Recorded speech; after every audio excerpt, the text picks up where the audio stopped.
I'm Daniel, the past life regressionist, and it's time to begin. Lift off and the clock has started.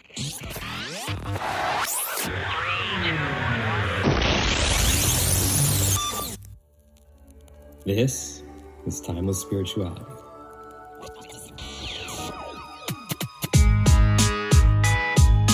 Enjoy each of your time.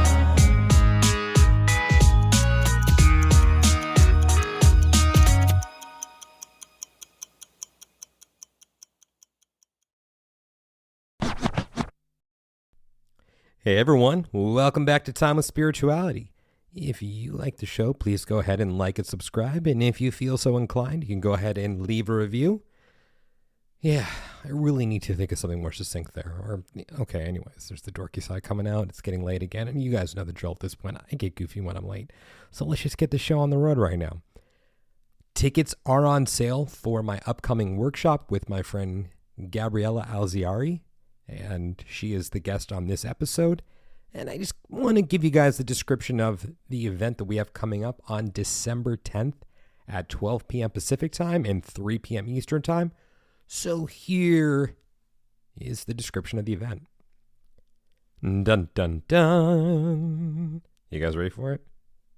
All right, here we go. In this workshop, you'll have the opportunity to learn how to connect with your intuition and develop a deeper relationship with your spirit guides. We'll share a few intuitive practices you can use on a daily basis, and quantum healing will be used to facilitate a space to clear out any intuitive blockages you may be facing. And there may be a surprise or two in there for you guys too. So come on and join us, and we will see you on December 10th at 12 p.m. Pacific and 3 p.m. Eastern. And with that said, if you would like to book a regression with me to discover who, when, and where you have been throughout time, you can reach me on Instagram at The Past Life Regressionist or my website, thepastliferegressionist.com. And now it's time to begin. Gabriella, welcome back again to Timeless Spirituality. How are you doing today? Thank you. I am doing well, thank you. Yes.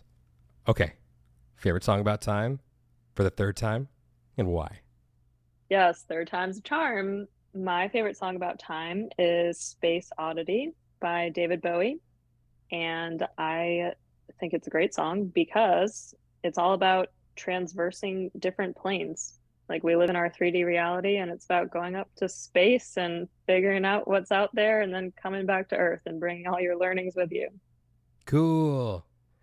Feels like we've had this conversation before. That's how it works, isn't it? Our souls have known each other for a long, long time. Yeah. I don't know. It feels like it's something else. It feels like we had this conversation, very similar conversation, in another episode. Maybe it was another universe or reality, or maybe I'm thinking too hard and we just had that same conversation in the last episode we did together. So something, it's one, somewhere in between all that, right? Must have been a parallel reality somewhere floating out there in space. Yeah. That's why they don't have any flying cars in this reality that I find myself in. Okay, before I take that too far off the rails, who is Gabriella?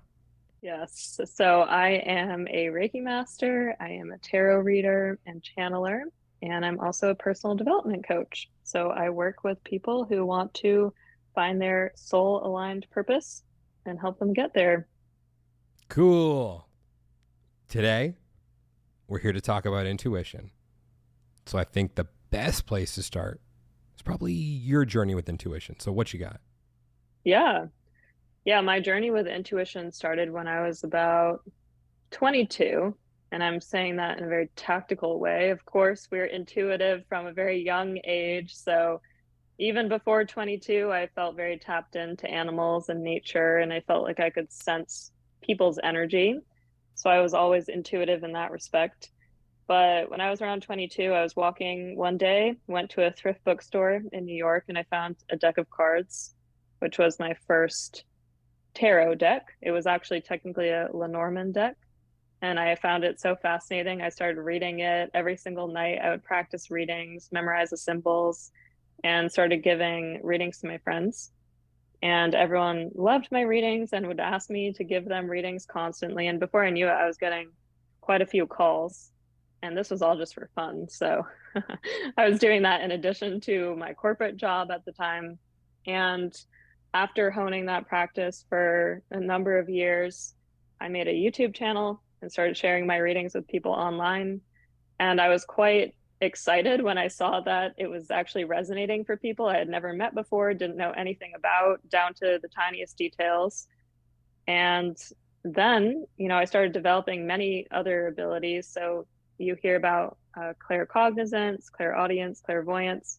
A lot of those different channels started coming in for me as well. And that was all just because I practiced tarot every day for a year, very consistently. What are the different clairs? So there is clairvoyance, which is the ability to see images. There's clairaudience, which is hearing. There's claircognizance, which is like this deep knowing. There's clairsentience, which is feeling, like you might feel chills or something like that. There's clairgustance, which is tasting. That one is quite rare. Like you might taste chocolate or something, like people get those types of messages, but that's really quite rare. And then there's one other one that I'm forgetting, but those are the main ones that come up. And how does tarot help enhance those? So tarot is a process of really deeply trusting yourself. And I always think of it as a two-pronged thing, because learning tarot is like learning the alphabet. So you can sit, you can learn all the symbols, you can learn all the colors, all the astrological interpretations, and you can read the cards very literally in that way. But there's a second layer to it, which is the intuitive part of it. So every reading has a different theme or topic. And in order to tell the story that's present in the cards, you have to use your intuition to some extent. And the more that you use your intuition as you're weaving together that story, the more you're opening your channel. And so that's when stuff really started to come in for me. I would be telling the story that I see in the cards, and then I would start seeing images in my head or hearing something in my mind. And that's how I started to really develop my intuitive abilities. So for me, I feel I've always been pretty decent with trusting my intuition. So when I have clients say to me, or for the question that they write for their higher self, how can I trust my intuition? How can I access my intuition? I'm always just kind of thinking, you just do. You just do it. So it's hard for me to really fathom how it's difficult for people to trust their intuition, because it's something that just comes so naturally for me. My question has always been a matter of, why is my intuition so strong? Yeah. Not how do I trust it, just why is it this way? Now it's something I don't really worry about anymore. I just take it as it is. I have a good intuition. Awesome. It's a gift. I'm going to leave it at that. I'm going to trust it. Bam, we're good. So why is it so difficult for people to trust their intuition? Well, when you think of most people's everyday lives in our current society, we are kept very busy, and we have these devices that are giving us messages 24/7. So at any which time you'll be getting a text or an email or a phone call, and all of these things in some way are designed to take us away from our intuitive ability. And they're all running on that dopamine hit. And intuition is pretty much the opposite. It's a state of meditation, really. You're dropping very deeply into yourself, and it has nothing to do with your head. It has to do all with your heart and your gut. Whereas what most people are doing in their day to day has to do very much with their cerebral thinking mind.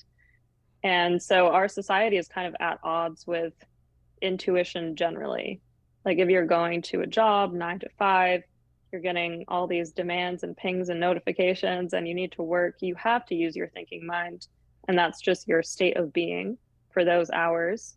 And so I think what people struggle with is it can be very hard to switch off from that and to switch to a much deeper place of intuition. And I understand that so deeply, because that's something I struggled with for a very long time. On the one hand, I was working this very corporate job, which was extremely technical and logical and required me to be always on with my mind. But then on the other hand, I have the spiritual business, which is very flowy and all about trusting my gut on a really deep level. And just switching between the two was always very difficult for me. So I think it has to do with your predominant state that you find yourself in. So when I look at someone's natal chart, I've learned that there can be indications of someone who has very strong intuitive abilities. Yet Mm-hmm. oftentimes those are the people who don't trust their intuition, or still they're like, Mm-hmm. I think it's there. I don't know. I don't know what to do. How do I trust it? Because I guess it's also, I hear everything you're saying right now about it's the world that we live in. Mm-hmm. But that even brought up in me how when I get inquiries from people about sessions, Mm-hmm. they could say all the right things in the email. Remember, it's that little dopamine hit of when I see that there's been a form submitted for someone who wants a session. So it's like, ooh, another session, my livelihood, all Yeah. those little things. Mm-hmm. Yet I almost feel like even before I open up the body of it or to see what the message says, instead of just the notification that I get on my phone, I already intuitively know whether or not this person's going to follow through with the session. Mm-hmm. So I bring this up because I understand the trickiness of the world and getting bombarded. Mm-hmm. But I also don't want that to be an out for everyone. When Yeah. they will say, oh, well, it's the rest of the world. That's why I can't trust it. And I'm going to Mm-hmm. call BS on that one. I understand there's interference. However, we still have the ability to push through and sense through and see through. So what comes up for you when I say that? Well, I agree in the sense that your relationship with intuition is a relationship. Like a lot of people ask me, oh, how can I be more intuitive? And I say, well, it's a process. It starts with meditation, it starts with being observant. There are many techniques that you can use, like automatic writing and journaling and things like that. But if you don't make the space for it, it's not just going to magically come in. Unless you are born that way or unless something really fantastic is meant to happen to you. And there are those stories, but let's just say the average person probably is not going to experience that themselves. So it's something that has to be honed. But I think that it's easy for people to kind of try things, and then if they don't see results in the first 3 to 5 times that they're doing it, they think, oh, let me just throw in the towel. I'm not intuitive, or I can't be as intuitive. And it's so easy to fall into that mindset of fear or second guessing yourself. But the truth is that we are all very intuitive on an extremely deep level, and that's always there for us to tap into. And so we really do have to put our thinking mind to the side and just make the time and space to cultivate it. So I'm glad you brought some of that up, because I was thinking in relation to what I brought up with having that intuition of seeing that notification and me just feeling I'll respond to this person, but then I'll never hear from them again. Now, I know some people make the argument right now that, oh, Daniel, well, you're manifesting that into reality because that's what you're thinking and your thoughts create your reality. Okay. Yeah, sure. But I think the other side of it is Yeah. I don't question it when I get that feeling. I don't sit there questioning, well, why won't they follow through? Why won't they respond back? Is it something that I'm going to say that's going to be a factor in it? Is it something that I'm not going to say that's going to be a factor in it? Is it something about something that they don't know yet, but intuitively they're feeling? Is it going to be something about the way that they saw me smile in a video, that they'll go look at in the time between when I respond and then when they're going to think about responding to me? Yeah. I just don't go through that process. I just trust it and say, well, whatever the reason is, okay. Now, have I been wrong before? Sure. It happens. Doesn't happen that often when I trust my intuition, but there still are those times when I'm wrong. But I think even with those times, it's more a matter of being pleasantly surprised that I was wrong. But the other times when it's something good that I intuitively feel as the outcome, it doesn't come to pass, but I feel it's just so much easier to just trust it. Yeah, totally. Well, yeah, and it's really interesting if you kind of track a little bit, like where your intuition seems to be correct, where it actually plays out as you expected. In most cases, your intuition is pretty spot on from the beginning. And it's the same way when you meet someone. Let's say you're at a networking event or you're at some party or whatever it is, you meet someone and you sense an energy. that somebody has. Like, that's all intuitive. Nobody needs to tell you even what they do or who they are. Like, you're already tapping into your intuition from the very beginning. Hmm. So, yeah, I think that's one way that people can start to trust their intuition is just observing more. I think that's a really good point you bring up about meeting someone, because what I've come to understand more in the last few years is Hmm. that just because I get an intuitive feeling that's super strong, I may not understand what it is that I'm feeling. Yeah. Because what I often hear from people too is that they equate intensity with something Hmm. positive. Well, this feeling I got, it was just, it overwhelmed every part of my being and my essence. So that must be good, right? Yeah. So what comes up for you with that one? Yeah, that's an interesting one. I mean, I see that play out quite a bit in readings, right? A lot of people ask, oh, I met somebody and I have this intense feeling with them or this intense attraction. And honestly, a lot of people are very confused. They're like, why do I have this? And I do think that there's quite a bit of that that gets into past life stuff. Like maybe you Mm-hmm. knew them before. I think that that's very probable in a lot of situations. But with intuition, what I can say is energy holds like a certain level. So when I'm tapping into energy, how I like to explain it is you can almost feel if something feels very deep or dense versus if something feels light or if something feels quick. Mm-hmm. And usually people can tap into that stuff fairly easily. And I think intensity is kind of along those lines too. And the reason I bring that up is because in tarot sessions, if someone's asking about timing, like, hey, I want to get a new job, when do you think that will happen? A lot of that is intuitive work. Like, I need to tap in very deeply and think, okay, like, does this feel like really fast? Because I can feel that excitement in my body. And if so, I'm like, yeah, it feels like it's going to happen very soon. Like, that's exciting. Or if it feels kind of a slower process, that will show in the cards, but also the energy just feels intuitively, it's like a deep soul, like it's just a very deep feeling. I don't know how to describe it other than saying it feels very deep, it feels slow. It doesn't feel exciting. It feels slow. It feels like something they need to work towards. So Boy, you're operating on a whole other level then. I am. That's why it's so hard to be in this world sometimes. I want to go back to the intensity for a second Hmm. to point out that I don't believe that intensity always equates to longevity. Right. I agree. So is that what you see coming up in readings with some people, is that they're equating intensity with longevity? I think there's a human nature to want to do that. Yeah. Because if you meet someone, you have these intense feelings for them, you want to say, oh my gosh, I'm going to be with that person forever. Or if you have an idea and you have so much intensity and so much excitement behind it, which people normally equate, Mm-hmm. they might think, okay, this is my new life purpose. Let's go. So I think, readings or having that mirror, whatever it is, can be a good way to work through that and think about, well, is this really what's going to support me? And is this really worth the energy and the time that I will put into it? But how does someone differentiate that in the moment if they're getting too swept up in the intensity? Because I think their intuition may be right that there's something there. Yeah. It may just be something that they don't understand, which is okay. Yeah.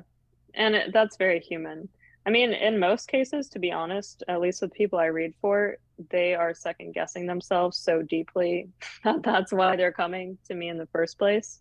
So I see people second guess themselves quite a bit. But I think with the intensity, it's just a reminder to sit with it. Like, you don't need to have all of the answers right now. And quite honestly, your life would be very boring if you knew everything right at this moment. Like, what would be the purpose? If I had all the answers today to everything, I mean, it would be a very boring life to live in.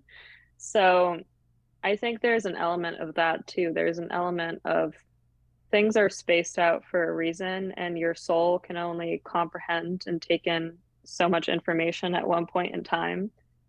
So just let yourself flow with it. It's like water, right? Or it's like the natural world. You don't want the natural world to be so intense all the time. Like, once in a while there will be this thunderstorm or this beautiful rainbow, but that doesn't happen every single day. And that's kind of what makes it special. So you might know it's different, but give yourself time to process why without jumping towards it. Earlier, you brought up automatic writing. How does that help with intuition? Yeah, I'm a huge fan of automatic writing. So for those people who don't know what it is, basically it is simply a way of opening your channel. So you're asking your spirit guides for an intuitive message, and usually you ask them a specific question. And then you have a piece of paper and a pen, and you just write down anything that you're getting. And this really helps with intuition because when you're first learning to hone your intuitive ability, it can be difficult to distinguish all the different thoughts that are going throughout your mind. And so when you write, there's a way of just kind of noting down only what you're able to. And you might find yourself writing very fast, or you might even find yourself writing in different handwriting altogether.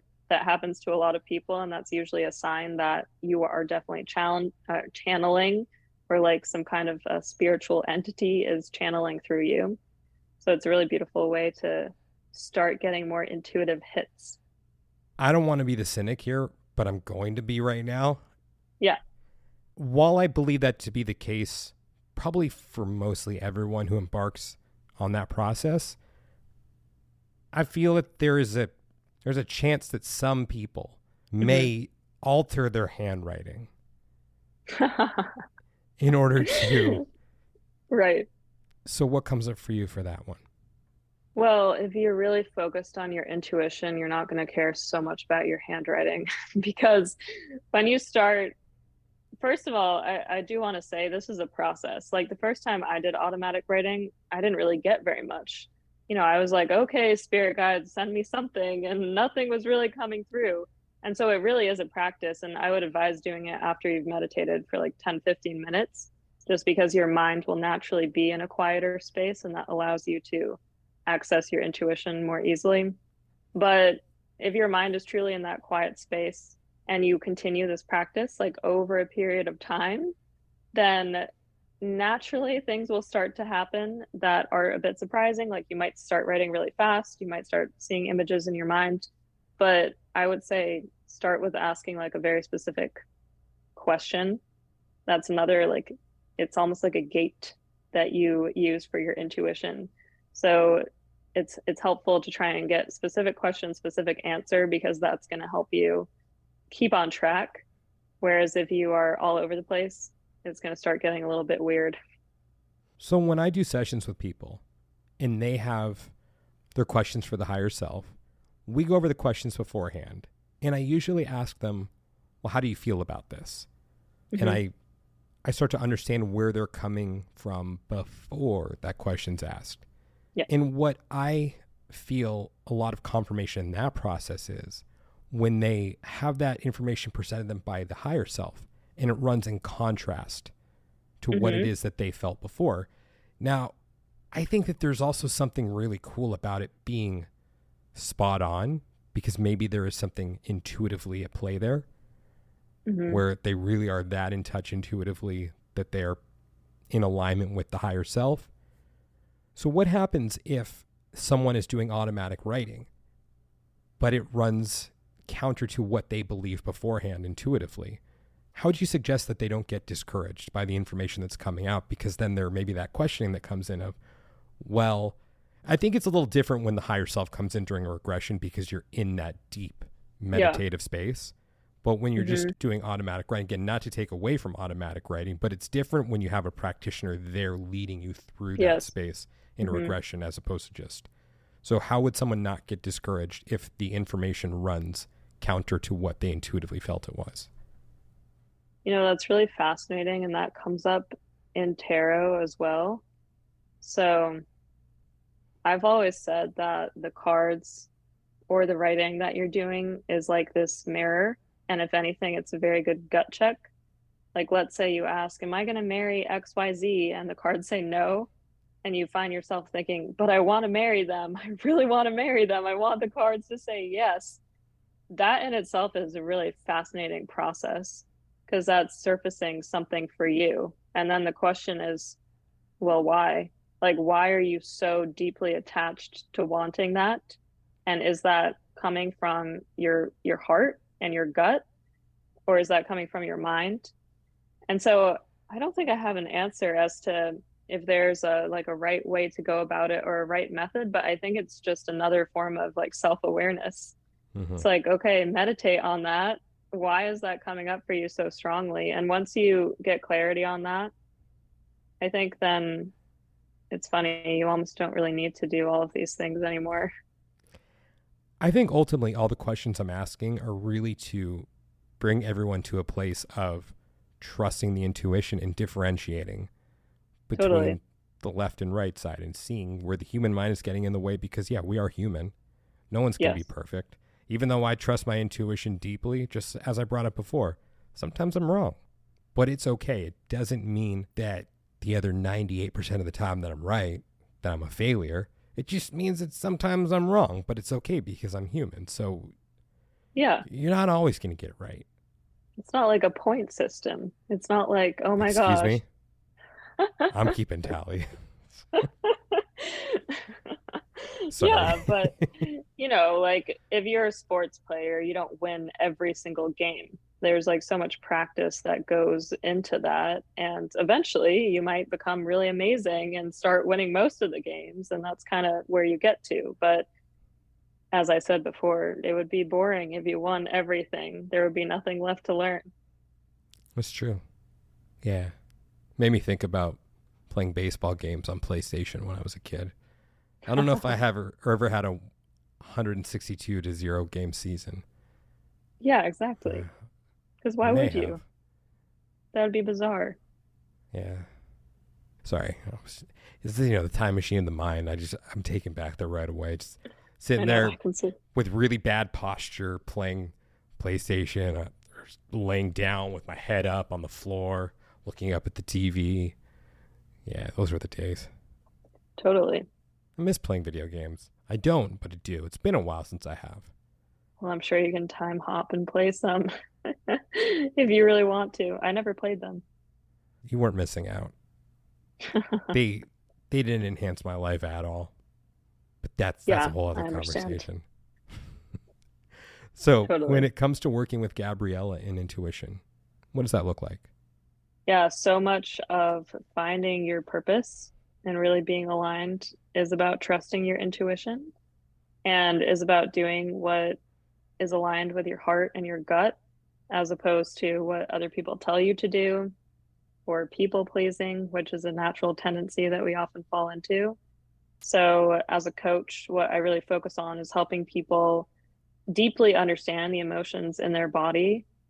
And I do say their body because it's not just their mind, and tapping into why certain things come up for them, whether that be feeling of lightness, a feeling of heaviness. And from there, we can really start to define what is your purpose? Why are you here on this earth? So that's how it shows up in coaching. In tarot, of course, tarot is a very intuitive process, as is Reiki. So I'm like a mirror. I'm just tapping into what your spirit guides are showing me and then what you need to know at this point in time. Cool. Well, thank you so much for coming on for the third time. And well, yeah, you'll come back on again for the fourth. I'm sure. Yeah, Yes, thank you. This was fun. I enjoy it. It's always cool talking to you. Just this big ball of wisdom. I think I Thank may have you. said that in the first episode that we did. You did. You did. I remember that very clearly. That was a good line. Yeah, that's such an accolade. Thank you. I appreciate that. I should use that as my tagline. You should. You can quote me on it if you want to. Okay, sounds good. I will. So where can everyone reach you? Yes, so Instagram is a great place. It is spirituality_Gabriella. YouTube is spirituality with Gabriella. And my website is alziari.co. It's ALZIARI.co. And you can always email me as well, Gabriella@alziari.co.